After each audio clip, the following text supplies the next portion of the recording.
La actuación en una televisión abierta puede no ser remunerada, pero Charlie tenía muchos deseos de estar en la televisión. Le habría encantado ir del acceso público a, ya saben, la televisión comercial. Chrissy era más realista. Yo creo que para ella era más un pasatiempo. Frente a la cámara tenían una excelente química. Al llegar a casa, la historia cambiaba. Chrissy comenzaba a resentir todo el tiempo que Charlie pasaba en la estación y la dejaba a cargo del hogar y de la crianza de las niñas. Ella tenía que hacer mucho trabajo y yo me di cuenta de lo abrumador que era. Ella necesitaba que Charlie saliera a ganar dinero real. Hola, cariño. Hola. Pero Charlie tenía otros planes. He estado pensando en varias cosas. ¿Sí? Voy a centrar toda mi energía en el oficio de la televisión. Charlie decidió que no buscaría trabajo en Vermont, así que su único ingreso serían los cheques de su incapacidad. No lo hemos discutido. Tú tienes responsabilidades con esta familia. ¿Pero qué hay que discutir? Apenas nos alcanza para vivir. A mi mamá le agobiaba todo el tiempo que mi papá le dedicaba a grabar su programa que se llamaba Open Forum.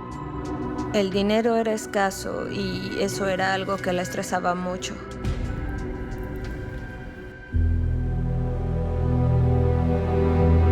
Pero en el 2009, el desastre golpeó a los Billys, cuando a Chrissy le dieron una noticia devastadora.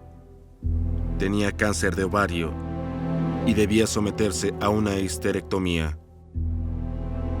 Recuerdo que eso nos preocupó muchísimo. Ella es nuestra mamá y es aterrador pensar que podríamos perderla por esa enfermedad. Ya que Chrissy se había recuperado de su enfermedad, el problema era que las facturas se habían estado acumulando en la casa y Charlie no hacía nada por pagarlas. Mientras tú juegas a hacer televisión, nos van a cortar la luz. Como siempre, Charlie no tomaba nada en serio. Las velas son muy románticas. Mis papás comenzaron a tener una relación muy tensa y creo que tenía mucho que ver con el estrés de mi mamá por todo lo que estaba pasando. Tranquila, el dinero siempre llega. Mi discapacidad es dinero. ¿Tú traes a la casa? Sí, eso pensé. Charlie se negaba a renunciar a su programa. Y Chrissy decidió que tal vez podría estar fuera de casa un tiempo. En el otoño del 2009, creo que mi mamá estaba muy emocionada por volver a trabajar en el programa. Era como volver a esa dinámica antes de que le diagnosticaran cáncer. Es por eso que Chrissy volvió a estar detrás de la cámara para el nuevo show de Charlie y Steve en aquel fatídico 22 de septiembre del 2009.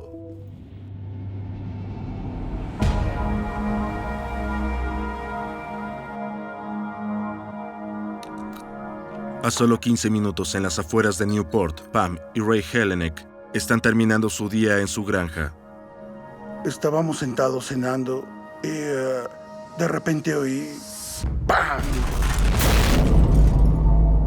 Sonó como dinamita. En realidad no sabíamos lo que había pasado. ¿Emergencias? ¿Cuál es su problema?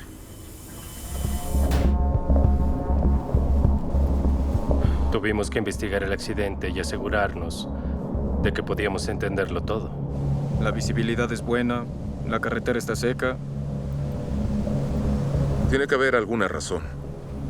Tal vez error humano, alcohol o medicamentos. La pareja que vive allá no escuchó ningún rechinar de llantas. Sí, ya lo sé. Bien, hay que sacar los restos. Quiero revisar los frenos. Sí, señor. Enseguida.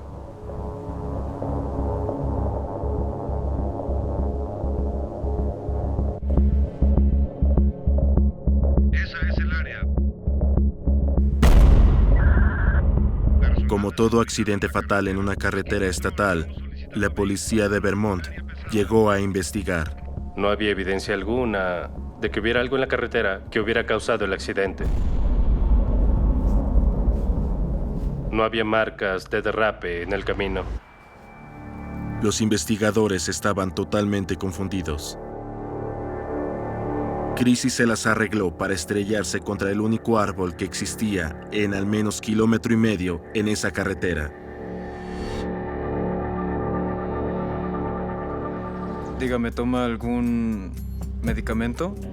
Chrissy le informó que además de los fármacos antitabaco, ella también tomaba antidepresivos y pastillas para dormir. Eso explica al policía el porqué del accidente. Los medicamentos de Chrissy pudieron haberle hecho perder el sentido antes del accidente. Mis condolencias, señora. Estaré en contacto. El accidente de Charlie no se alejaba de la mente de Chrissy. Caminamos por la Ruta 5, la misma donde ocurrió el accidente. Y fuimos directo al árbol donde chocó. Y ahí me explicó los detalles del accidente. Charlie no llevaba el cinturón puesto. Me sentí un poco extraño. Y yo no iba demasiado rápido, iba como a 90 kilómetros. Chrissy no tardó en contarle a Kevin todo sobre su matrimonio con Charlie. Por un lado no quería conocer los detalles, pero por otro sí. Bueno, él era abusivo. Conmigo. Y con las niñas. Escucharla me dejó devastado. La verdad, me dejó sin respirar. Dijo sentirse culpable por el accidente. Y claro, yo le dije, te vas a sentir culpable por el accidente. Es algo natural. Pero no fue tu culpa. Y dijo, no, es que no entiendes. No, yo lo hice a propósito. Choqué a propósito.